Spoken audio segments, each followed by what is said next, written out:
Hey guys, this is Hell Hades. This is a Raid Shadow Legends video. Today we're going to be talking about champions that have got massive value surge because of this new dungeon that is coming out, the Sand Devil's Necropolis. I've been doing a reasonable amount of testing here, both on streams and off of streams on this fight. I've now got to the point where I kind of understand the type of team mechanic you want. And that's always important. Like people say, what's the champions that I should build out? If you build 5 champions out that do the same job, your team will fail, even if all 5 of those champions are top tier for the fight.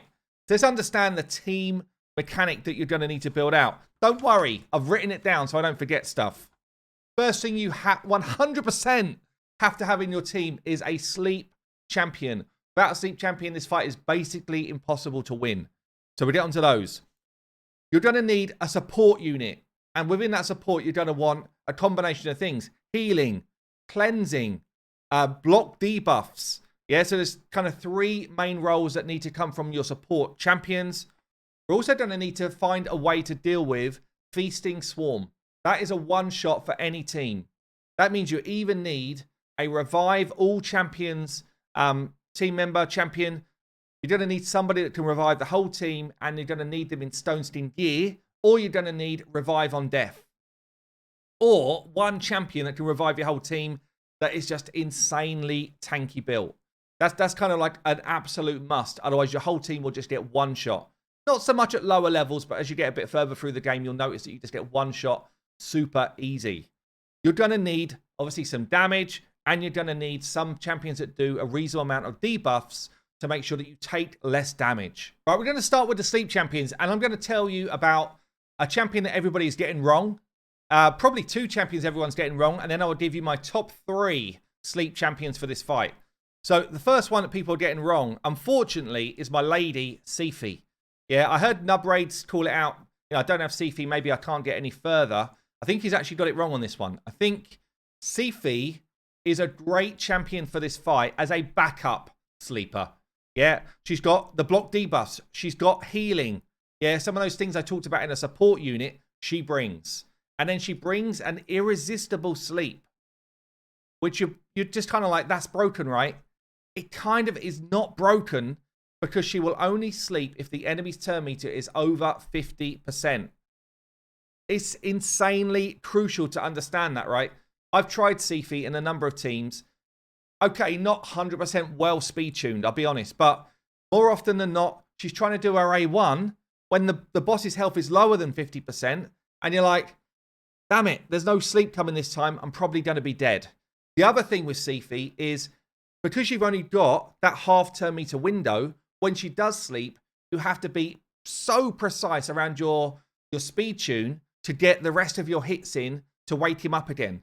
Yeah, so she's actually kind of like low-key overrated for this fight. She's still good. She's still good, but just be aware she is not going to be your primary sleep option unless we get to the point where, you know, Deadwood's doing some crazy speed tunes and all that stuff goes off, and then, you know, then maybe she comes back in. But for now, she's not in my top 3. The other champion I think people are getting wrong is Hellhound. I mean, all he does is sleep. Let's be honest. He's like that. He's not confused. He's like, what am I going to do today? All you do, my friend, is put people to sleep. That's it. So, at lower levels, he's an option. I don't think he's your best option as a free-to-get champion, okay? The reason being is his base stats are just so low. Yeah, incredibly low health, incredibly low defense. He will be on his ass all the time. And the other thing is, because he's a common champion, you actually can't give him the accessories that he needs to bump his stats up even further. So, unless you're doing like stage 1 to 3, this dude is out. So, I'm going to call out my 3rd place. My 3rd place go-to is actually a farmable rare. He's farmable, I think, in stage 10 of the campaign. Muckstalker. He is everything that people are making him out to be. Yes, Ash, build this rare now. Actually do it. He's actually really strong. So we've got 20k base health. Brilliant for this fight. You need high HP for this fight. He's pretty squishy on defense, which makes him difficult to keep alive for the boss's A2, but good base speed. The thing I love about this dude is his sleep goes on for 2 turns. And there will never be active buffs in the fight, so it's always a given, and it's on a 2-turn cooldown. The one thing I'd say with Muckstalker or any of your sleep mechanics, you have to wake the boss back up. You sleep him, you have to then do enough hits to wake the boss back up. Yeah, otherwise, the next turn you can't sleep him. If you wake him up, he has his go, the next turn you can sleep him again and again. And I think that's where the speed tunes will come in later down the line. But putting him to sleep for 2 turns, if somehow you don't get your hits in to wake him up, you can actually get your hits in on the next rotation. And he's the only champion in the game that allows you to do that. It's only really relevant lower levels, because when you've only got 5 hits to do anyway, you wake this dude up in no time. So Muckstalker is actually top tier for me. Better than Seafy for the sleep mechanic. So my number 2 is actually somebody that I wrote off thinking that he wouldn't be any good. Streamer, like, just try him. And I did, and I have to say, hold my hands up, I was wrong. He is really, really good. So Shador, okay, he's Void Legendary, yes, no. Do we all have him? Probably not. But he is as good as he's kind of made out to be. His only letdown is his sleep is not 100%. You want to take Fearsome Presence to give him the extra 5% chance to sleep on his A1. And he ends up ramping up to an 80% chance to sleep. It's decent, right? Put this guy in Toxic Gear, and his passive then becomes really good as well. So basically, you put the dude to sleep. You've got a chance to lay a poison as you put him to sleep with your Toxic Gear. And then he's got this passive. So instantly attacks enemies with the default skill whenever they receive damage from poison placed by this dude. So as the boss goes to hit you on round 2, he actually steps in before you take your hit, before the boss does any sort of cleanse, and he comes in with the A1 and has got a chance to put the boss back to sleep again before all of that nasty stuff happens. That's the important part. I thought it would be after, which is why I wrote him off. But because he's already poisoned by this dude, as long as you've got Toxic Gear on, you then sleep him straight away at the absolute start of the turn. Why is that significant? Because then you've got a whole turn meter bar worth of boss time to get your hits in, to get your debuffs away, and all that good stuff. So Shador, if this was 100% chance to sleep, he would be easily the number 1, by the way. He would be number 1. But my actual number 1 is going to be the new dude, Noct. Yeah, this guy is freaking awesome. Like, he was absolutely designed and built for this fight. That's what he was designed for. When he first came out, we were kind of like, what's he all about? This is what he's about. Yeah, he's got a decreased accuracy A1, that's fine. He's got an A2, books to 100% chance of placing asleep. You have to watch out for affinity. Against level 25 or any force affinity fight, he's got a chance to weak hit, and therefore he will not place asleep. But yeah, A2 goes off, puts the enemy to sleep, also puts out debuffs. We need debuffs to take less damage, so he's doing 2 things at the same time. Now, it doesn't end there, because when he throws ally protection out for your team, when he is hit, 40% chance of placing a sleep on the attacker. So you put him to sleep with the A2. You make sure that you wake him back up again before the end of the turn. What will then happen is the boss will still hit you. He doesn't go back to sleep before he hits. He will still hit you. So you can still take debuffs. You can still take a nasty whack, different from Shador. But as long as your team have got ally protection out, he will hit somebody. And as long as your team have got it out, I mean, it's almost 100% chance to happen, because it's 4 lots of 40%. I know, Bath Wizards, that isn't 100% chance to happen. But in reality, it happens more times than it doesn't, okay? And this means that you just constantly can get this rotation of re-sleeping the boss as long as you keep ally protection up. Yeah, so, and it's only on a 3-turn cooldown. Obviously, it goes out for a couple of turns. As long as you can sync this up, I think he's the number 1 sleeper in the game, and an absolute brilliant legendary for this fight. Right, I'm going to move on to damage dealers next. It's really the usual crew for damage dealers, unfortunately. You've got a very precarious dwarf in Geo that will do a ton of damage, same as he does on Iron Twins. The difference here, though, is when you steal turn meter, he loses percentage max HP. And it's that blackout, yeah, blacks out. If you steal a full turn meter bar, he's literally sitting there on 1 HP. No amount of healing retops that back up, by the way, at the moment. I don't know if it's bugged. It might have literally been made to stop him being a viable option in the fight. But if you steal like half turn meter bar, he loses half of his HP. And as long as you can keep reviving him, he is the number 1 source of damage in the game for this fight again. Yeah, he's the number 1. if you can keep reviving him, keep him in the fight. And I think there will be teams that are auto Geo friendly in the future once we've worked out all of the speed tune stuff. But yeah, Geo, still the number one. The number two is actually not a champion. It is Brimstone or Smite. Yeah, as a mastery, if you keep getting Smite away when the dude is asleep, then when he does his abilities, it has to be the A2, not his A1. You'll do a chunk of damage, a lot of damage, yeah, with Smite. Other champions, though, that are good, I mean, it's all of the enemy max HP champs, yeah? You've got Husk, does good work. He's also got a high base HP, so Husk is going to be good. You've got Septimus, pretty damn solid as well, especially if he's extending those debuffs.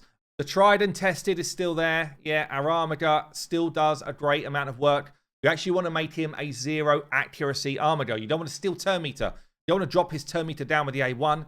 0 accuracy, all about staying alive, doing big hits with his A2. He gets it back on a really regular basis, and you just want to prioritize A2, maybe even in something like Reflex Gear, yeah, and just kind of work your way through the dude's health pool with that. So Armiger is going to be up there. The Royal Guards, yeah, the one, I guess, which we don't all have, luckily I do, who is a beast because everything she does is enemy max HP, is a Crizia. She got a double hit here. If she gets him when he's asleep with this double hit, she absolutely crucifies him. The A3 you got to watch out for because she will take turn meter away and it cannot be resisted, which means that she will lose her HP. You have to turn the A3 off. But because of her passive as well, reduced damage from AoEs, she's actually pretty tanky in this fight and easily the best enemy max HP champion for the fight. So in my opinion, anyway. Some people might argue others, but I think she's the best. So the enemy max HP crew are all good. I guess Royal Guard, I didn't speak about yet, but in the same group, he does bring debuffs. Yeah, he brings a decreased speed and he brings a decreased defense. Only thing you've got to be aware of or watch out for, like his A3, if you've got the dude to sleep, it's a 4-hitter. And lots of hits. I'm still in two minds on this. You want to get a lot of debuffs away. But also you definitely want to wake this dude back up. So lots of hits might actually end up being part of the meta. Make sure you wake him back up so that you can definitely put him back to sleep the next turn. And as long as you're constantly putting him back to sleep, actually, I think it's favorable for you. But yeah, so this dude, this might actually be a good one. Decreased speed is going to be good as well for when the dude has his next turn and you want to try and get stuff away. The boss is super fast. So yeah, Royal Guard going to be good in different stages as well. That's really your best damage options. Poison, it does like minuscule damage. I guess someone like Ninja won't do the damage that you're expecting from him because he'll only do that damage in a very small window when the boss is asleep. And it feels like he's always awake. Yeah, so it's a very small window to get your damage away with someone like a Ninja. Again, maybe in the future if there was a crazy speed tune. So let's move on to revive style champions. Now you want revive your whole team. Ideally, you want to revive with a good amount of health and a good amount of turn meter. That's like the two things you want because after reviving, you need to get in there. Firstly, you need to top your health back up, otherwise you're dead. Secondly, you need to get in there and get working, get this dude to sleep. So a few champions to call out here. A free available champion. I do not have this champion because I haven't run any ults on my main account. But Dimarsa here, Dimarsa revives all team with 30% HP and turn meter. It's on a 5-turn. The 5-turn doesn't really matter because you only need to do this once. Once you've done it once, you should always be able to control the enemy sleep. She's also got a backup option of a sleep. So, you know, she comes in as solid. She's got a heal as well. All of those support things that I talked about earlier, she's kind of doing. And she's reducing cooldown on your team of their abilities. So I think she might be up there as one of the top tier revive all team champions. Yeah, top tier. She's got good base stats as well. I think I am now going to go and make 3 more ults and get myself Dimarsa. So Dimarsa in the mix. I guess there's quite a few that you could call out here, by the way. Another one is Duchess. Yeah, Duchess is going to be top tier because it's full team revive. It's actually with a lot of HP, but not turn meter. So that's not ideal. But she does also bring block debuffs, which is really helpful when the boss starts A1ing you. and he does decrease accuracy in that A1. It's so annoying because your sleep champions all of a sudden stop landing their sleep. It's really annoying.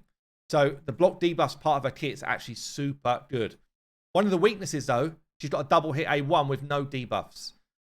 So there's an argument to say maybe she should be in Toxic Gear. Like, Toxic Gear might end up being the meta for this fight, honestly, so that you definitely get some debuffs away and some value from your hits. She's also got this, though. AoE damage is just straight up reduced, and that's massive for this fight. So Duchess definitely top tier here. You've got yourself, not a revival team, but Godseeker is almost like an anomaly in that she can revive somebody for sure. Yeah, with her passive. So someone who goes down is definitely being revived. That will be your leader if the whole team is wiped out.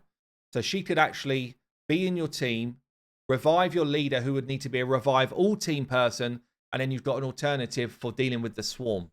Yeah, so Godseeker's potentially OP for this fight. Also bringing healing all the time, extending your buffs. Yeah, she doesn't bring any debuffs herself, though. She's also got her own revive, which reduces the cooldown of whoever she picks up. So yeah, Godseeker I think is going to be OP as a reviver for this fight. This is probably going to be one of the best. Asala the Mourner. Her revive, 75% HP, 50% turn meter with good buffs as well. That's massive. Yeah, really huge. She does have some turn meter drop on her A1, which means that she would lose percentage max HP. That's a concern. But she also brings a debuff on her A2. This is only a single target hit, which I like. Yeah, generally, I think she's going to be one of the best revivers. You could even just plummet her accuracy so she never does this and forget that she's got a debuff on the A2, by the way. That would be an option as well. So a couple of others then. We've got the new Void Orc Raka. Don't have her myself, but very good revive with turn meter, with HP, with block debuffs. It's a bloody good revive. And she's got some healing going on as well. You've got Elva, who I decided to opt out on because I felt it was egregious. But she's got a really good revive. It's only a single target ally, but with good turn meter, good HP. She's also got the kind of Sifi style heal going on. She's also got block debuffs and speed. Like, her kit generally is good as a revive champion. I actually thought she was a revive all team before I read that. So she's actually just gone down a bit in my head, but she's still going to be good as a single target reviver. And yeah, we've got Mighty Uko, which a lot of us are going to have. Yeah, Mighty Uko, revival team with good HP but no turn meter, but does bring increased speed. She's also got a few debuffs in her kit as well, which is just useful to have. And then the last one I'm going to call out here, but there probably is others really. You know what you're looking for now. But we're going to call out Uko. Ugo even. Ugo. So Ugo revived the whole team, but your whole team has to be dead. This is the difference with Ugo. Your whole team has to die, otherwise it doesn't work. But yeah, basically she revives the whole team, and she's also, once you've done that once, you shouldn't need it again, remember, hopefully. Once she's done it once, she then can be used as a slight cleanse and a heal. Yeah, she also brings debuffs for the fight as well. So I think Ugo is going to be good for the fight. That kind of sums up the revive camp. Within that same group, I guess, are your revive on deaths. Yeah, so if you don't bring revive, you have to bring revive on death unless you bring that one champion, which I'm going to talk about in a minute. But Mother Sibel brings revive on death. She also brings other buffs. She also brings a decreased speed potential, and she's got some funky heal mechanics. You've got champions like, I think he's in here, Light Sworn. Revive on death, couple of debuffs which are actually both solid, but he does bring a triple hit and it does decrease turn meter. So you're like, oh man, that's annoying. Do I want the triple hit? Yes or no? You have to kind of suss it out yourself. We will know over time if it's better or not. But the turn meter drop is undesirable, I would say. We've also got ourselves probably one of the best in this group, Sky Touched. So she brings the revive on death. She also brings block debuffs once they're revived. It's on a 4-turn. She does try and kill herself, but I think as long as you've got some other healing mechanics, she's healing your team, and you just need to make sure that she stays topped up as well. But she I think it's going to be one of the best revive on death champs. Okay, we're going to talk about some champions that do obscene amounts of debuffs. Yeah, and this is what you need. In that small window you've got, ideally, people that do debuffs and people that don't hit that many times. That's the type of two things you want to try and clump together. Now, the new dude, is he a Bannerlord? No, he's a Sacred Order. Corvus, he was just on the ×10 chance. He's really good. Tons of debuffs on the A2. They're good ones as well. And then he can extend debuffs on the A3. Then he extends debuffs on the A2, whilst also pushing on your buffs. Yeah, another debuff on the A1. And yeah, he's just generally good. Once you've got the poisons out there from him, then you'll take less damage from the boss as well, which is cool. So yeah, Corvus is good.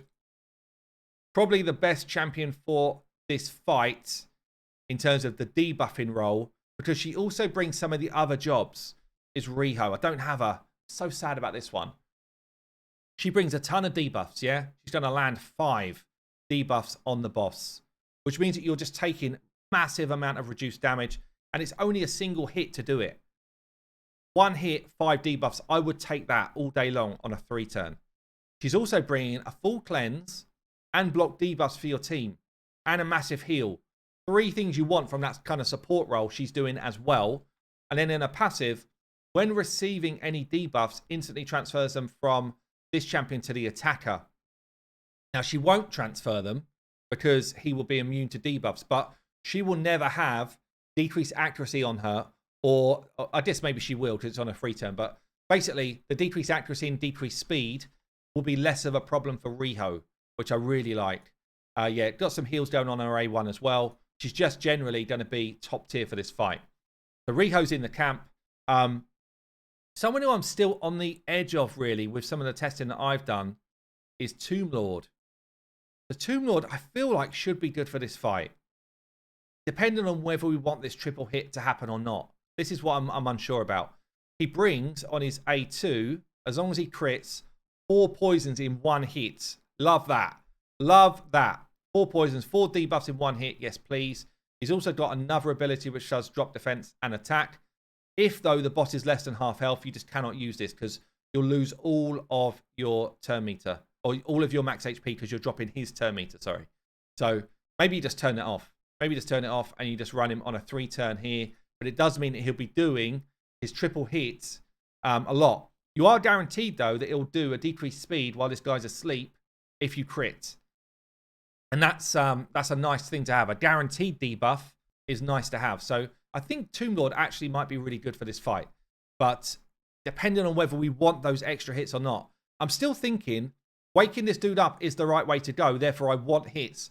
But I also need a healthy amount of debuffs to land as well. So Tomb Lord, who else have I got on here? Oh, yeah. This one, I think he might come out of the vault for this fight. He's a little bit risky. Taurus brings 4 poisons on the A3. We love that. He also brings a weaken on the A2 whilst you're waiting for this to come back. The only trouble is he puts himself down to 1 HP with Unkillable up. That's fine, by the way. That's fine. So he'll take the A2, no problem, tank it up. You'll just need to make sure that you heal him up in between. And then after that, I think he's good. I think he's actually going to be really good for this fight. The Taurus, he's got goodish base HP as well, decent enough speed. So I think he's going to be really solid. Okay, next one in this group, I guess, is someone who probably my most wanted champ, or up there anyway, Theodore the Savant. Yeah, he might end up being the best option for damage. So being able to place the poisons and poison sensitivity whilst boosting your speed, it's just such a great A2. And then the instantly activate poison on the A3, I think might end up being one of the successful ways to do a ton of damage. Yeah, I've not tested it myself. I don't have him, but he's got another debuff here. Yeah, I think he's going to be another top tier. It's going to be another top tier place for him to play. So Theodore in the mix. One who I'm not sure about, I've not tested myself yet, but I probably should have. Cantra. She's got a passive where she cannot place weak hits. Yeah. She'll take less damage for debuffs on an attacker. And she heals when a debuff expires. So she's got self-healing. She'll reduce her damage even further as a debuff gets placed, which we need to do. And she will place debuffs on her A2 willy-nilly. All sorts of weird debuffs going on. Now, the trouble is it's a triple hit. So, but 1 debuff per hit, are you taking that? I think maybe you are. I think maybe you are. It's a shame it's a 50% chance. It does book to 75. Chances are you place 2 debuffs or 3 every time. And if you place 2 or 3, I think you would take it for the triple hit. So Cantra might end up being pretty damn useful. She also brings accuracy in all battles, and he is a monster in terms of the stats you need to do this fight. So she might end up being decent. I don't think she's going to be top tier, but I think she'll be decent. I've just got to cycle back to the Revive on Death group because I forgot one beast. I forgot him. How could I? Cardiel. I said Sky Touch is going to be the best in slot. No, this dude is. Revive on Death, plus block debuffs, plus some healing on his A1. The healing is actually obscene on his A1. Yeah, this dude is going to be the best. This dude is definitely going to be the best. He doesn't bring debuffs, so I don't know how you're going to build him. You could build him Toxic Set again, but I just think with everything he's doing, he's going to be the best Revive on Death champ. Right, so the last group of people then is basically the support, and it is such an important role in this fight. It's the healing, it's the cleansing, all of that stuff. I'm not going to go in and talk about all of them in detail because there's so many that could be there, but people like Withir, Bad L, Tahanarak, Doom Priest, Apardin, Rectordrath. One I'm going to call out as one I've been using who I really like is the Bishop. Yeah, I don't know if he was a fusion? Was he just a guarantee? Maybe he was a guaranteed shard event. This dude is really strong for this fight. I really like him. I'm loving using him for this fight. So he's got a massive heal on his A3. He's giving you increased defense and a shield. The shield is great, by the way, for all parts of the fight apart from the Feasting Swarm. And don't forget, we only want that to happen once and then never again. So actually, on a 4-turn, this is a really, really strong heal and team support. He's also bringing increased accuracy, which, trust me, when you get decreased accuracy on you, this is going to be like a godsend because you get absolutely wrecked. Yeah, so increased accuracy is brilliant. He brings heal reduction, which the boss does heal. So heal reduction is solid.